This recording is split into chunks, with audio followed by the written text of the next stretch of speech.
Selamat pagi, selamat siang, dan selamat malam untuk teman-teman penonton sekalian.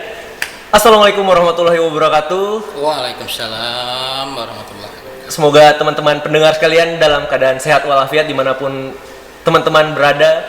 Dan semoga apa yang dikerjakan senantiasa dilancarkan oleh Tuhan Yang Maha Kuasa.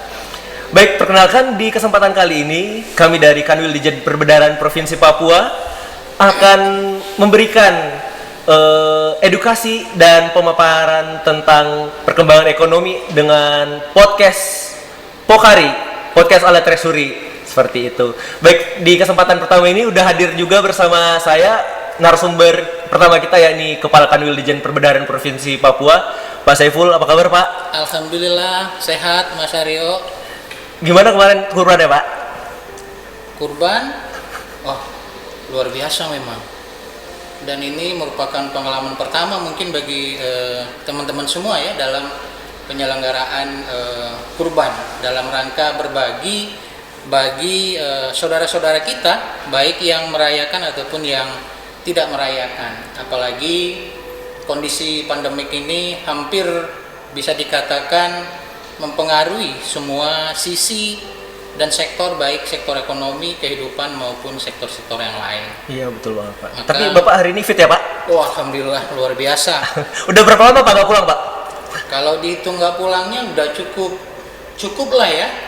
Cukupnya dalam artian sudah cukup lama, mungkin mendekati 3 bulanan. Udah lama banget ya, Pak. Minta dicariin partner kayaknya di sini, Pak. Ada KAI, Pak. Iya, dan itu bagian dari pengorbanan ya, Mas Aryo ya, bagian dari pengorbanan dalam rangka kita mengawal pelaksanaan APBN di Tanah Tabi, Papua sebagai bagian dari pengabdian kita bagi bangsa gitu. Dan mungkin pada kesempatan ini, kalaupun kita akan membahas perkembangan ekonomi, tepatnya lebih kepada pertumbuhan ataupun kinerja pelaksanaan APBN di Provinsi Papua ya, di porsi pada triwulan kedua 2020. Mungkin itu bagian dari koreksi judul yang mungkin Mas Aryo sampaikan kepada kami sebagai guest pertama di acara Pokari ini. Ya, betul. Jadi teman-teman, pada kesempatan hari ini kita akan berbincang-bincang terkait APBN Triwulan 2 sama Pak Kanwil, begitu ya, Pak? Baik, jadi langsung kita mulai. Jadi gimana sih, Pak, perkembangan perekonomian Papua Triwulan 2 ini? Baik, terima kasih Mas Aryo. Ya, Pak. Pertama mungkin ini suatu hal yang luar biasa karena dari judul saya menangkapnya itu merupakan ide yang ya luar biasa ya. Luar biasa. Sesuai luar biasa dengan ini kita tuh, apa namanya, tagline kita, laki ya kan, luar biasa ya kan, luar biasa. Nah, luar biasanya podcast ini kita berharap juga akan menjadi suatu hal yang luar biasa di sisi pertumbuhan ekonomi khususnya di Provinsi Papua. Betul. Yang pada triwulan pertama kemarin kalau kita lihat masih berada dalam kondisi yang cukup berat karena betul, memang Pak, masih posisi minus. Tapi pada triwulan kedua ini dari rilis yang disampaikan oleh teman-teman BPS sudah terjadi rebound ataupun pertumbuhannya sudah positif ya. Ya, Pak. Kalau saya nggak keliru dari rilis yang disampaikan itu pertumbuhan berada pada angka 4,5% ya, 4,5%. Kalau itu tidak dimasukkan, dari sisi pertambangan. Itu di Papua ya, Pak ya? Di Papua. Tapi kalau sisi pertambangan atau sektor pertambangan itu kita keluarkan, maka pertumbuhan ekonomi ya, PDRB-nya Papua itu berada di posisi negatif 4,5. Jadi betul sekali, karena COVID ini kinerja kita semakin harus lebih ditingkatkan ya, Pak. Soalnya tantangannya makin berat gitu ya, Pak ya? Tantangan semakin berat, tapi puji syukur juga bisa kita sampaikan karena secara nasional hanya Maluku dan Papua yang pertumbuhannya itu berada pada posisi yang positif karena pertumbuhan di nasional juga berada dalam kondisi negatif. Negatif, betul. Dan hampir semua provinsi juga negatif pertumbuhannya. Tapi di Papua kita positif ya Pak? Itu hal yang luar biasa yang bisa kita lihat, karena memang sektor pertambangan itu berkontribusi cukup besar bagi pertumbuhan ekonomi di provinsi Papua khususnya. Begitu Mas Aryo. Iya Pak. Terus gimana sih Pak struktur APBN Papua 2020 ini Pak? Baik, sebelum kita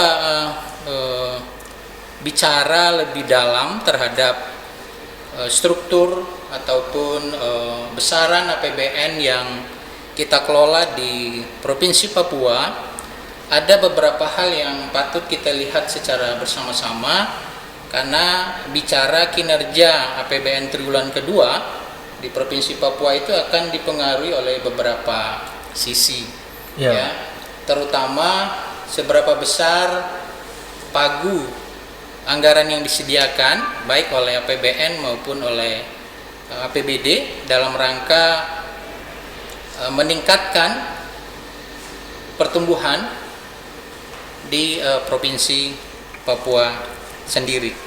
Ya. Jadi kalau kita lihat Mas Aryo, ya, dibandingkan dengan tahun lalu bahwa APBN total APBN di Papua itu adalah sebesar 63,4 triliun, di mana capaian yang sudah bisa kita lakukan terhadap realisasi itu ada sekitar 37,73% ya. Iya, betul. Kalau kita bandingkan semester 1 2019 dengan semester 1 di 2020. Iya, Pak. Nah, di 2020 sendiri, Mas Aryo, iya, Pak, dengan pagu yang ditetapkan sebesar 5,2 triliun pada akhir semester 1 kemarin, kita sudah bisa merealisasikan sebesar 41,74%. Oh, jadi per Juni kemarin realisasi belanja di Papua udah sampai 41,74% itu ya Pak? 41,74%. Itu udah melampaui target ya Pak ya? Bisa dikatakan melampaui target, tapi dibanding dengan semester 1 tahun 2019, memang dia lebih tinggi ya kalau kita lihat. Iya, Pak. Tapi tingkat kenaikan dari realisasi itu sendiri juga harus kita perhatikan dari ketersediaan pagu yang ada. Iya. Kalau tahun 2019 itu ada di posisi 63,4 triliun, sedangkan di 2020 sendiri ada pada posisi 55,2 triliun. Memang ada pertumbuhan, tapi pertumbuhan itu tidak selalu kalau kita sebut tidak berdampak signifikan, ya, atau tidak berdampak besar terhadap porsi pertumbuhan di Papua sendiri kalau dibandingkan pada pagu anggaran yang tersedia, ya, karena kalau kita lihat ada penurunan pagu anggaran 2019 ke 2020 lebih kurang sekitar 8 triliun. 8 triliun ya Pak? 8 triliun. Tapi capaian ini benar-benar adalah hasil kerja keras teman-teman Kanwil di Jen Perbedaan Provinsi Papua dan teman-teman KPPN selingkup Papua ya Pak ya?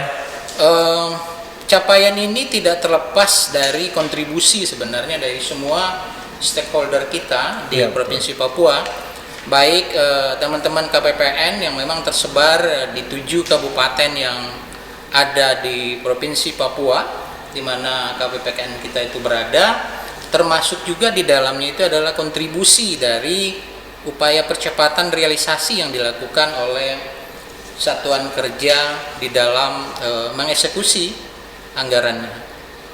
Gitu. Oh iya Pak. Ya tadi itu yang dibahas tentang realisasi belanja nih Pak. Ya. Nah sekarang terkait penerimaan bagaimana Pak di Provinsi Papua?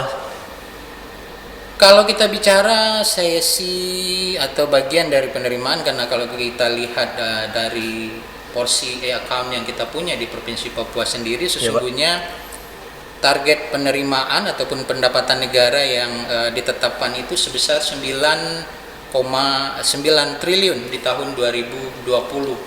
Dan ini sedikit memang sangat berpengaruh terhadap capaian penerimaan itu sendiri, karena kondisi COVID ini betul-betul berdampak luar biasa kepada pertumbuhan penerimaan yang seharusnya bisa kita capai. Kalau kita lihat dari triwulan pertama sampai dengan triwulan kedua ini, dari total pagu yang ditetapkan 9,9 triliun, itu memang realisasi kita sudah berada pada angka 3,6 triliun. Jadi sekitar 36% ya dari target yang tersedia. Dan yang paling besar ini penyumbangnya dari PPH non migas ya Pak ya, di Papua ini? Ya, jadi penerimaan kalau kita bagi itu ada penerimaan perpajakan, ada penerimaan negara bukan pajak ya. Jadi memang porsi terbesar itu ada di sektor perpajakan, baik pajak dalam negeri maupun perdagangan internasional. Nah kalau kita bicara perpajakan, teman-teman juga jangan salah memahami bahwa perpajakan itu hanya pajak, termasuk juga di dalamnya itu adalah bea dan cukai ya. Cukai, Pak. Jadi ini yang sebenarnya juga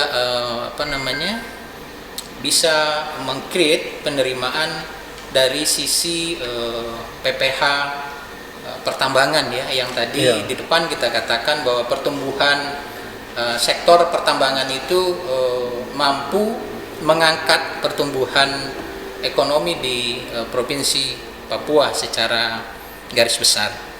Dan jangan lupa juga Mas Aryo bahwa sisi pendapatan itu di samping ada yang bersumber dari perpajakan dan PNBP tadi, juga ada hibah ya. Hibah dan pendapatan negara bukan pajak ya Pak? Ya, PNBP dan hibah. Walaupun dalam porsi yang sekarang di triwulan kedua ini, kalau kita lihat secara bersama-sama, memang sudah ada beberapa pengajuan untuk melakukan pengesahan atau registrasi hibah yang akan diterima dan dikelola oleh beberapa satker, terutama di kepolisian dan KPU maupun Bawaslu. Tapi sampai dengan kita merilis APBN Torang ya Pak, semester triwulan kedua 2020 itu memang belum ada realisasi dari pendapatan hibah itu sendiri. Demikian Mas Aryo. Terkait PNBP sendiri Pak, dibandingin tahun lalu gimana Pak realisasi di Papua sampai triwulan 2 ini Pak? Kalau kita bandingkan realisasi penerimaan negara bukan pajak ya, kalau kita lihat di semester 1 2019 itu dari pagu 387 miliar, sebenarnya capaian triwulan kedua atau semester 1 2019 itu sudah mendekati angka 86,58% atau sekitar 335 miliar. Nah, untuk triwulan kedua 2020 kalau kita bandingkan, target PNBP itu sendiri juga naik dari 387 meningkat menjadi 578,6 miliar ya. Iya Pak. Nah, dengan realisasi sudah mendekati 360 miliar atau 62,2%. Nah, kalau kita bandingkan dengan triwulan kedua 2019 memang pertumbuhannya cukup luar biasa ya, dan targetnya bukan menurun, targetnya naik dan realisasinya juga meningkat dibanding dengan semester 1 atau triwulan kedua di 2019 yang realisasinya 335 miliar, kalau sekarang 360 miliar, berarti ada pertumbuhan ya dari gitu ya, PNBP sendiri. Nah, itu merupakan salah satu bagian yang berkontribusi juga gitu ya dalam kemungkinan menutupi bagian dari defisit yang kita alami. Terus tadi tuh udah kita bahas juga nih tentang belanjaan nih Pak. Nah, realisasi belanja barang tuh juga turun tajam ya Pak ya dibandingkan periode yang sama tahun lalu sebagai akibat adanya pandemi COVID-19 ini, di mana kayak kegiatan Perjadin, FGD, paket meeting tertunda atau malah dibatalkan. Supaya adanya refocusing anggaran ini, pandangan Bapak gimana Pak? Iya, jadi tadi di depan kita sudah menyampaikan kepada para penonton kita ya di acara Pokari ini bahwa pandemi COVID-19 ini memang berpengaruh besar terhadap hampir di semua sektor, ya. Sehingga kalau kita lihat adanya penurunan dari realisasi aktivitas dari belanja barang itu sendiri, sesungguhnya memang terjadi. Pertama, dengan adanya pembatasan gerak, ya, bagi pelaksana kegiatan, maka bisa dikatakan terjadi penghematan di sisi anggaran untuk perjalanan dinas. Iya, betul, Pak. Ya, karena adanya pembatasan pergerakan tadi itu untuk menghindari penyebaran. Betul. Yang kedua, adanya penerapan social distancing di dalam penanganan atau pencegahan penularan COVID-19 ini, maka kegiatan-kegiatan yang selama ini menghadirkan beberapa narasumber ataupun mengumpulkan beberapa orang dalam satu momen tertentu seperti pelaksanaan forum group discussion, paket meeting, sosialisasi dan segala macam itu memang Jadi dibatasi. dialihkan ya. Betul. Dialihkan jadi online gitu ya, Pak ya.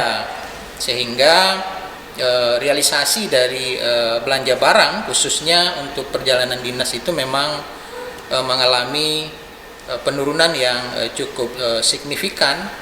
Di samping itu juga adanya upaya-upaya untuk melakukan refocusing anggaran yang kita tetapkan dalam mendukung upaya-upaya untuk penanganan dari COVID-19 ini.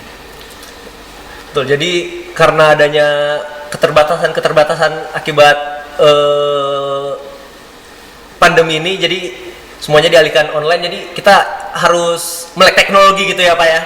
Melek teknologi, berupaya untuk sabar, menahan diri, mengurangi aktivitas-aktivitas yang menurut kita tidak terlalu penting kita lakukan, karena proses penyampaian informasi dan hal-hal penting lainnya itu tidak harus dilaksanakan dengan tatap muka sesungguhnya. Betul. Dan salah satunya ini terobosan dari Kanwil Ditjen Perbedaan Provinsi Papua ini podcast ini ya Pak ya, Pokari ini ya Pak. Betul. Kita mau menyebarkan informasi, mengedukasi teman-teman penonton semua biar tetap paham terkait perkembangan APBN dan khususnya di daerah Papua begitu ya Pak. Betul. Jadi saya katakan tadi, dengan adanya Pokari ini merupakan sesuatu hal yang luar biasa gitu ya.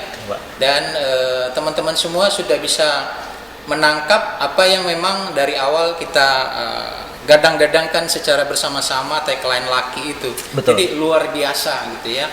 Penyampaian semua informasi itu tidak terbatas dari satu atau sistem saja, tapi bisa kita lakukan dengan berbagai media yang kita punyai. Salah satunya ya Pokari ini. Pokari ini. Podcast ala Treasury. Jangan Itu lupa suatu di-like. hal yang berubah. Jangan lupa di like, subscribe, dan share. Betul. Ya. Sehingga Mas Aryo dan teman-teman juga bisa nanti memproduksi tema-tema yang lain yang jauh lebih menarik. Jauh lebih menarik dan sangat Edukatif, dibutuhkan gitu ya sebagai bagian dari pembelajaran. Baik, lanjut lagi ya Pak terkait transfer ke daerah dan dana desa di Papua, perkembangannya sampai triwulan 2 ini gimana Pak?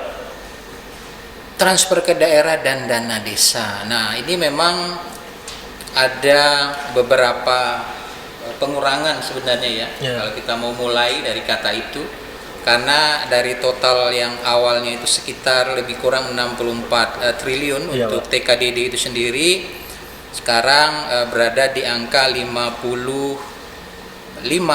kurang 55 triliun, dan memang ada pengurangan ya dari sisi transfer ke daerah dan dana desa. Iya, jadi para penonton kalau ada yang keliru dari apa yang disampaikan oleh narasumber juga boleh dikoreksi itu ya. Betul.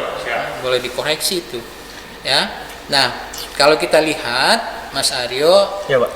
Transfer ke daerah dan dana desa ini sudah mampu ya dengan segala keterbatasan yang kita hadapi, kondisi di lapangan, jaringan, demografi. Bukan geografis, bukan demografi ya. Topografi juga.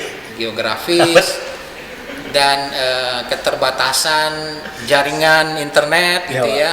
Kita mampu merealisasikan transfer ke daerah dan dana desa ini sebesar 18,43 triliun atau 43,86% dari total pagu sebesar 42,02 triliun. Nah, tadi saya bilangnya 55 ya. Iya, Pak. Oh, ternyata 42,02 triliun gitu. Ya. Ya. Koreksi itu. Siap. Nanti dikoreksi. Ya. Udah dikoreksi langsung. Ya, jadi bukan 55 ya. Bukan 55, Pak. 02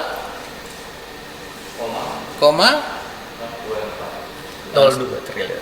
42,02 triliun. Iya, Pak. Jadi yang 55 itu adalah total pagu APBN yang dikelola baik belanja pemerintah pusat termasuk di dalamnya transfer ke daerah dan dana desa. Jadi tidak salah juga itu Aryo, 55 itu cuman kita salah nyebut tadi. Iya. 55 itu Kelihatan adalah lidahnya ya. iya, total ya. Total APBN yang kita kelola di Provinsi Papua termasuk di dalamnya 42 triliun itu adalah transfer ke daerah dan dana desa. Nah, kalau kita lihat Mas Aryo, Iya, Pak. ini sebenarnya mengalami kenaikan ya dibandingkan dengan triwulan kedua tahun 2019 Iya, ya. yang pada waktu itu terrealisasi sebesar 39,98%. Ya, berarti ada pertumbuhan sekitar 3% ya kalau Iya, kita Pak. lihat. Nah, pertumbuhan ini juga mungkin dipengaruhi oleh upaya-upaya kita melakukan relaksasi dari prasyarat-prasyarat yang harus disampaikan oleh pemerintah daerah, baik yang kabupaten, kota maupun dari desa sendiri. Sehingga dengan adanya relaksasi prasyarat-prasyarat ini ternyata mampu meningkatkan upaya percepatan realisasi dari transfer ke daerah dan dana desa itu sendiri. Jadi selain kita nyalurin dana desa itu juga kita melakukan monef ya, Pak ya. Dari hasil monef kita tuh gimana, Pak, dampak dana desa ini terhadap pembangunan desa di Papua ini, Pak? Nah, itu yang kita sampaikan tadi gitu ya. Karena keterbatasan yang kita punyai, pelaksanaan monef itu sebenarnya bisa dijalankan on field gitu ya, atau kita lakukan secara online gitu ya. Nah, monef itu sendiri sebenarnya tujuannya sebatas melihat apakah penyaluran yang dilakukan oleh pemerintah pusat terhadap transfer ke daerah dan dana desa itu sudah betul-betul berjalan secara baik, tepat dan benar atau tidak gitu. Iya.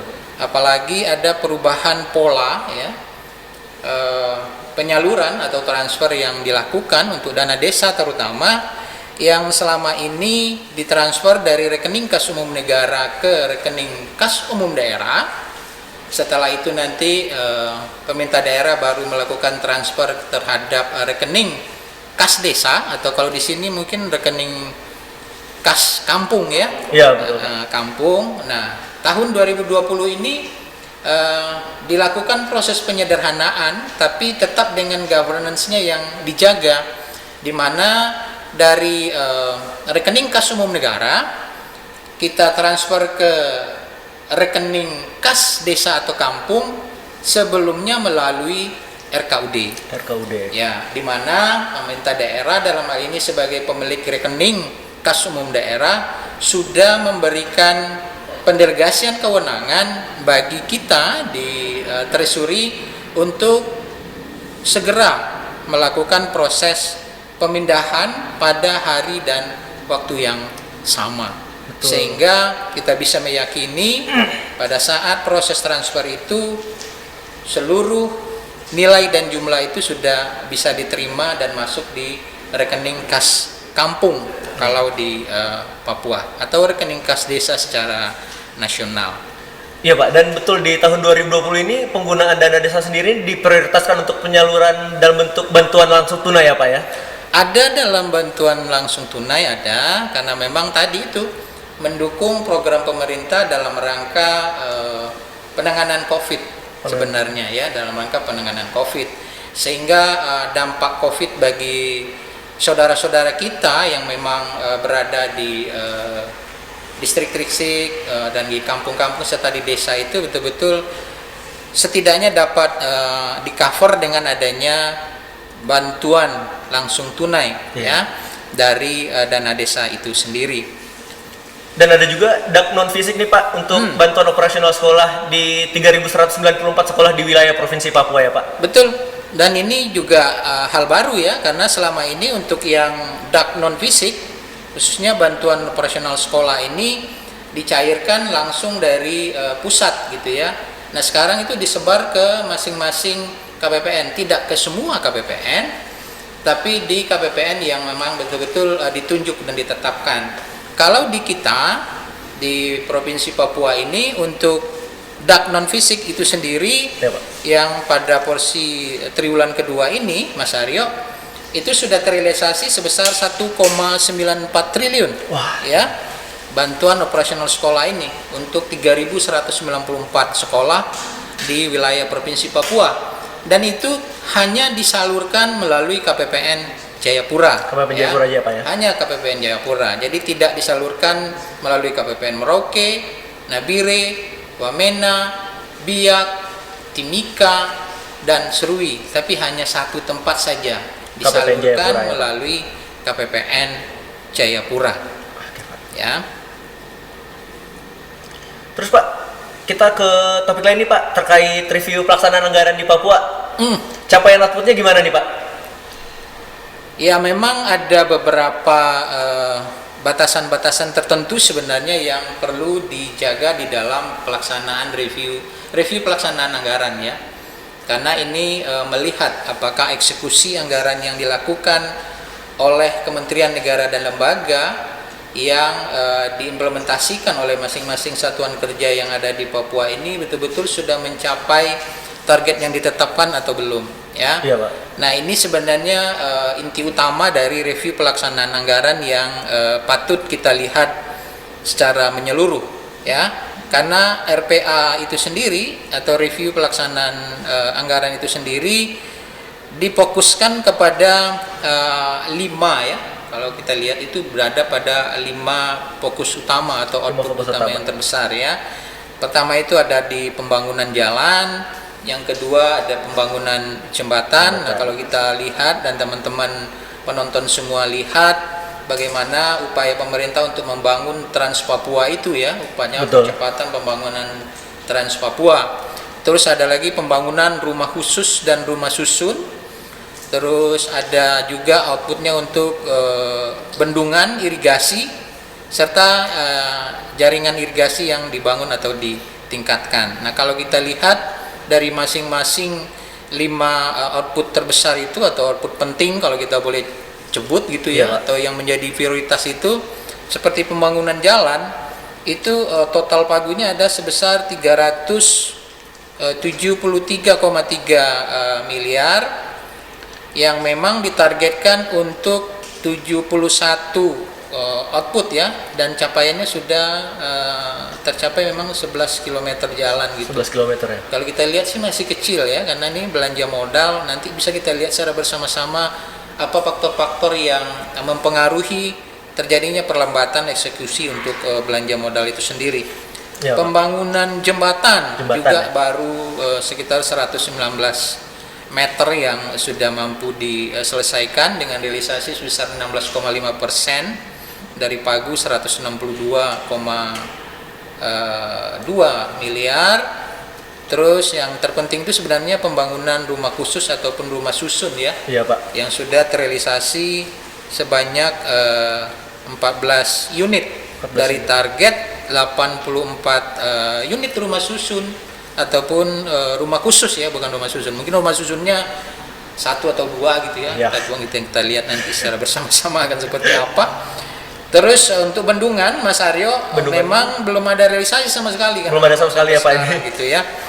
Dan jaringan yang ditingkatkan seperti irigasi dan jalan itu ini yang sudah cukup besar, yaitu sebesar 41,1% atau sekitar 59 km yang sudah mampu diselesaikan. Ya, Pak. Nah dengan waktu tersisa, kalau kita hitung sekarang sudah bulan Agustus, kita berharap teman-teman kementerian negara dan lembaga, terutama satuan kerja yang memang memprioritaskan kegiatannya di tahun ini itu betul-betul dapat segera melakukan Realisasi gitu ya. percepatan realisasi. Betul, Pak. Ya. Terus isu-isu pelaksanaan anggaran ini apa aja nih Pak yang dihadapi di Papua ini Pak? Kalau kita lihat memang cukup banyak ya persoalan-persoalan yang kita hadapi. Mungkin tidak hanya di Provinsi Papua, tapi juga begitu juga di provinsi-provinsi yang lain. Karena kemarin kita secara bersama-sama sudah diingatkan bahwa stimulus utama dalam rangka meningkatkan pertumbuhan di kondisi COVID-19 ini memang betul-betul adanya dari APBN dan APBD. Maka teman-teman yang memang mendapatkan alokasi untuk itu agar segera melakukan proses eksekusi anggarannya.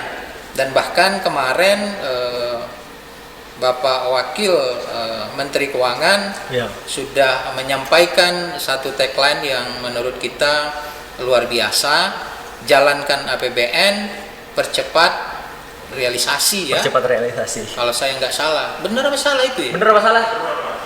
Ya nggak apa-apa. Bener kan ya Pak? Ya.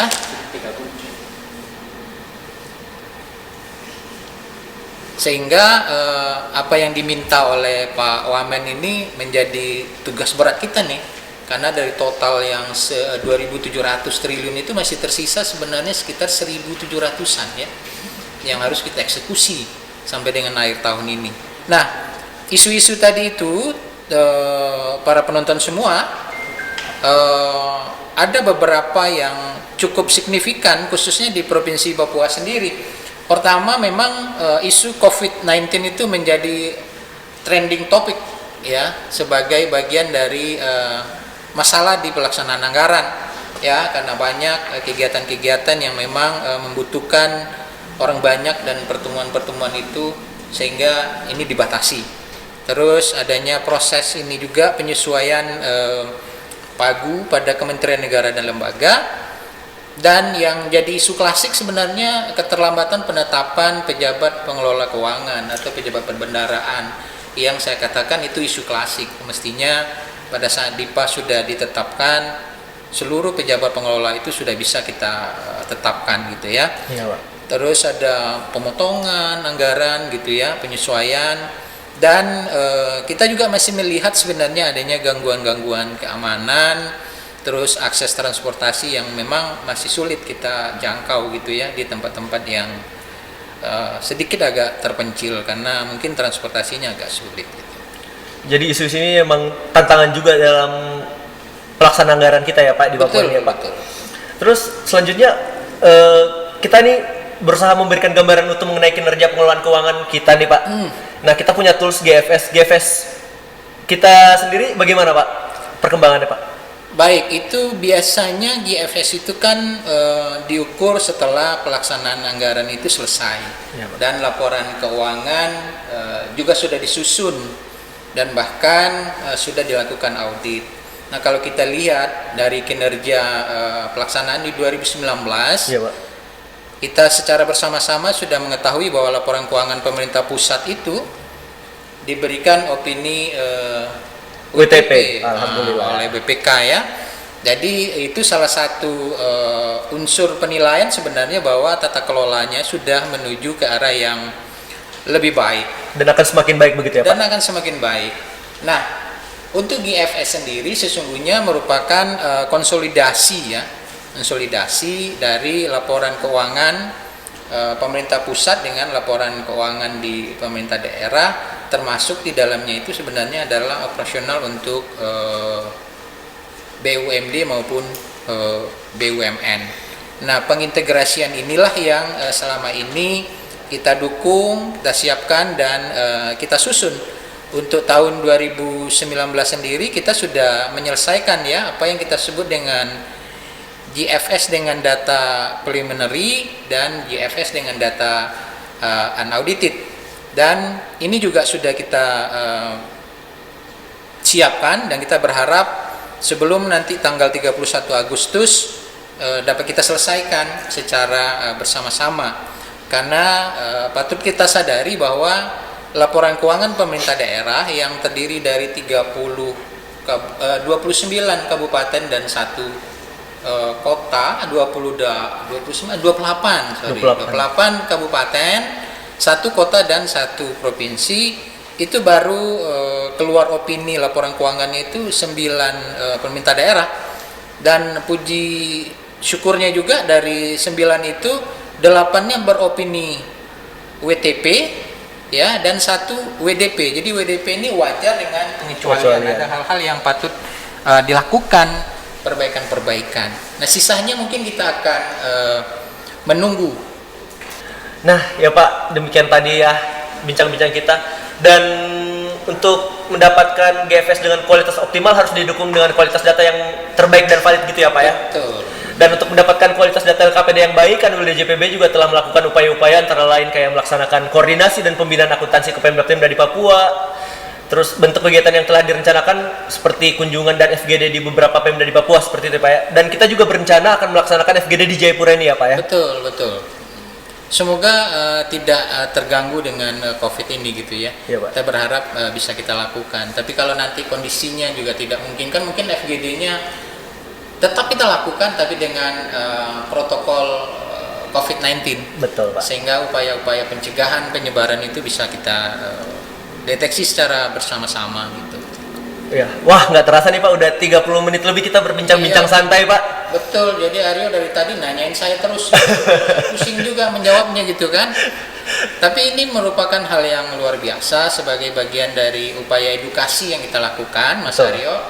Sehingga kritik dan saran patut nanti kita terima dari Betul. semua pihak, dari semua penonton, sehingga upaya-upaya kita untuk menuju tata kelola keuangan yang lebih baik, yang lebih informatif, yang lebih transparan, sesungguhnya cukup banyak wadah yang dapat kita gunakan. Nah, salah satunya adalah wadah ini, ya. Podcast ini, ya. Pokari, podcast ala Treasury. Ya, podcast ala Treasury. Ya, baik Pak, mungkin sebelum kita tutup ada pesan-pesan nih Pak buat teman-teman penonton. Ya, pesan saya satu saja sebenarnya ya bagi teman-teman semua dalam upaya tata kelola keuangan yang terbaik itu.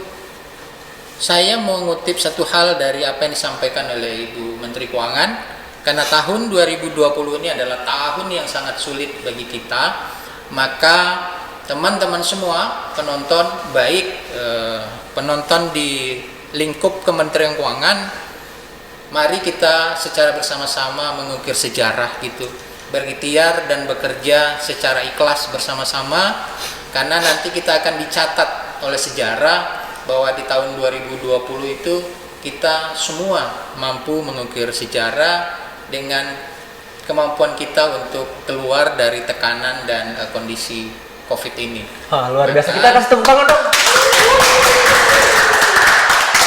Oke.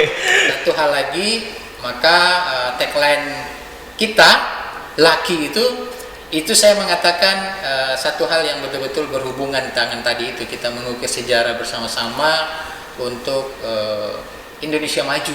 Maju. Untuk ekonomi kita yang lebih baik. Baik Pak. Demikian Mas Aryo. Baik, terima kasih Pak. Ya, demikianlah tadi bincang-bincang saya bersama Pak Kakanwil, Pak Syaiful, yang membahas tentang kinerja APBN pada triwulan 2. Semoga apa yang kita share tadi dapat bermanfaat dan teman-teman penonton dapat informasi update terkait perkembangan APBN di wilayah Papua ini sendiri. Dan jangan lupa like, komen, dan subscribe. Dan kami sangat butuh masukan dan kritik teman-teman untuk membangun podcast ini bisa lebih baik lagi nantinya. Sekali lagi terima kasih Pak Kanwil atas waktunya pada kesempatan kali ini. Dan untuk teman-teman, jaga kesehatan, stay safe. Kanwil Papua, Lucky.